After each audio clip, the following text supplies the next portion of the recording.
हम singer baby Pandey आप सबके बीच में फिर से शिव चर्चा कथा लेके आ रहे हैं। शिव गुरु के चरणों में प्रणाम, पार्वती माता के चरणों में प्रणाम, हरेंद्र भैया नीलम दीदी की चरणों में प्रणाम। हमारा प्रणाम का स्वीकार करो, हे देव स्वीकार करो, हर हर महादेव। आइए सभी गुरु भाई बहना के बीच में एक कथा सुनाने जा रहे हैं। और जो भी गुरु भाई बहना अभी तक शिव शिष्य नहीं बने होंगे वो जरूर शिव गुरु का शिष्य बनिए और हमारा कथा सुनिए और आगे गुरु भाई बहना के बताइए।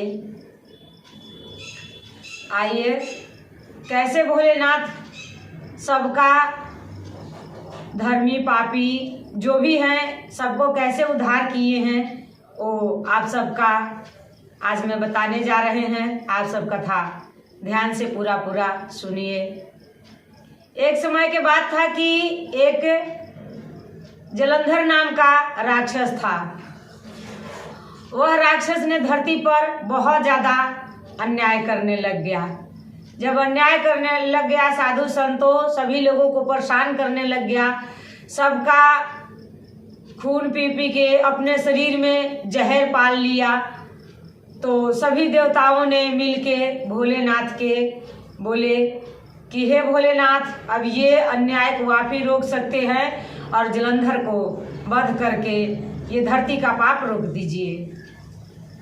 तो जब भोलेनाथ जलंधर के वध करने के लिए तैयारी किए तो वो सोचे कि जलंधर के शरीर में तो जो खून था वो सारे साधु संत का खून जहर बन चुका था।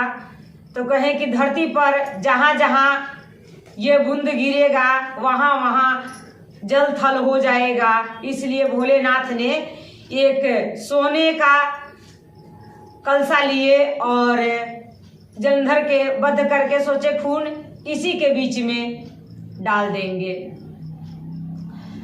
तो जब त्रिशूल निकाले और जलंधर का वध करने लग के तैयारी करे तो जलंधर ने शिव गुरु से कहा कि हे भोलेनाथ, जब आपके कार्तिक युद्ध लड़ रहे थे तो मैं उनको युद्ध में साथ दिया था, विजय कराया था और आप हमको वध कीजिएगा।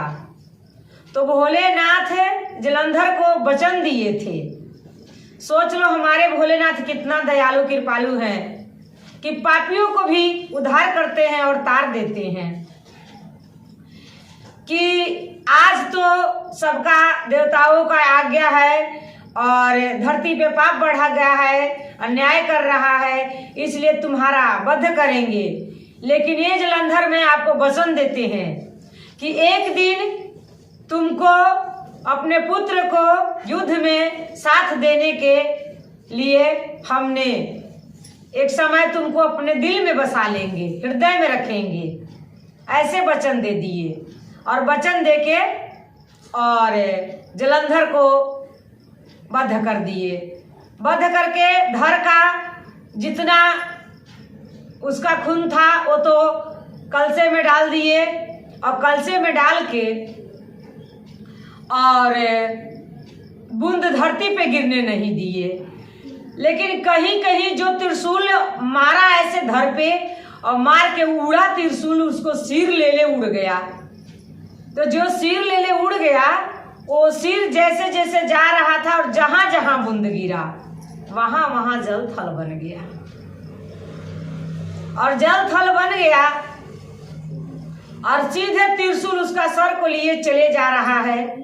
और एक पहाड़ पे हंस ने बैठ के और काफी सालों से तपस्या कर रहा था कि तपस्या करके और एक दिन हम स्वर्ग में जाकर और देवताओं को सेवा करेंगे। उसने बैठ के तपस्या कर रहा था, वहीं जाके सिर त्रिशूल से पत्थर में टकराया और टकरा के सिर नीचे गिर गया। सिर नीचे गिरने के कारण तेजी से ढाल था, उसका रक्त बहने लग गया और जाके उस हंस के शरीर में लपटा गया। अब वो पापियों को खून लपटाने की वजह से वो हंस ने पाप का भागी हो गया।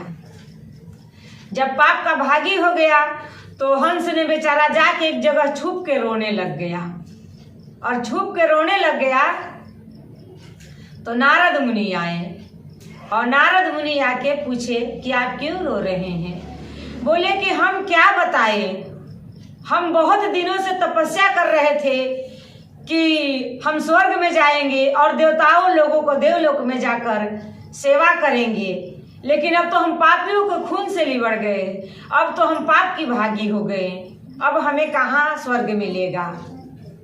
ऐसे कह के और बहुत दुखी था। तो बोले नारद मुनि कि इसका उद्धार तुमको भोलेनाथ ही करेंगे, तुम जाओ भोलेनाथ के शरण में। उनके शरण में जाने वाला कभी खाली लौट के नहीं आता है, तेरा उद्धार वहां जरूर हो जाएगा, जाओ।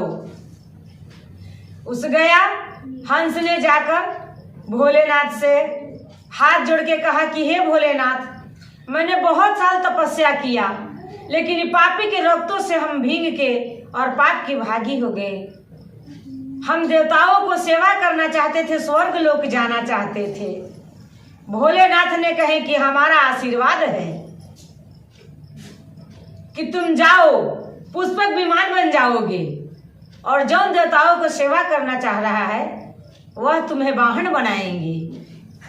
वही आज भी सारा दुनिया जानता है कि हंस का ही पुष्पक विमान बना है, जिस पुष्पक विमान पे सारे देवी देवताओं, राम सीता सारे ने सवारी किए, और वही भोलेनाथ का ही आशीर्वाद उसको उद्धार कराए।